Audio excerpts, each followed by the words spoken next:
Comment est-ce qu'on peut impliquer les citadins dans cette nature en vie, dans la réalisation de projets?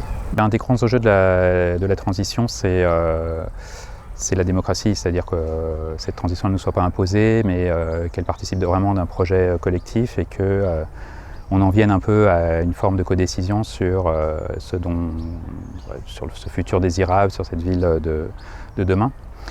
Et une des difficultés, c'est que on n'est pas tous spécialistes de ces sujets. Et donc pour participer à cette codécision, il faut monter en compétences.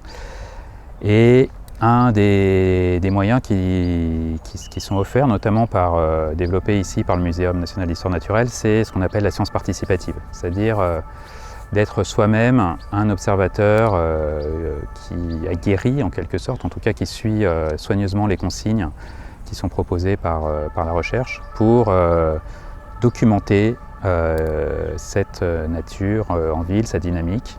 C'est des projets, des programmes qui vont porter leur regard sur ces fameuses mauvaises herbes, toute cette flore, la sauvage de Maru, comme on les appelle, et apprendre à les identifier, mais aussi à les localiser, à les quantifier, sur les insectes pollinisateurs, sur les oiseaux des mangeoires, etc. Cette première étape, finalement, cette première marche, elle donne les capacités à discuter ensuite, délibérer sur cette place de la nature. C'est beaucoup plus légitime de parler de ces sujets quand on les connaît, quand on partage un commun qui sont l'information et les données qui décrivent cette diversité.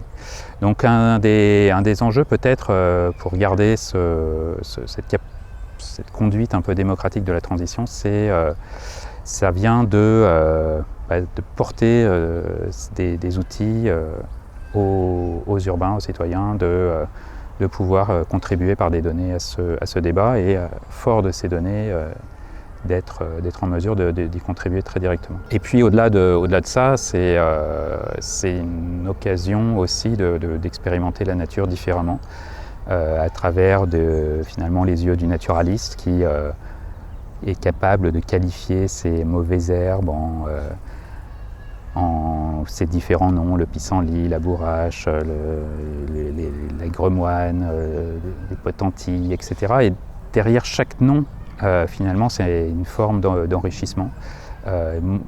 Découvrir que toute cette complexité et que notre univers ne se réduit pas à du minéral et du végétal, mais que le vivant derrière, c'est cette surprise, cet émerveillement qu'on peut avoir à le découvrir. Et donc on a une autre vertu finalement de ces dispositifs participatifs, hein, c'est de s'approprier ces enjeux par l'expérience et une récompense quasi immédiate qui est d'en profiter encore plus.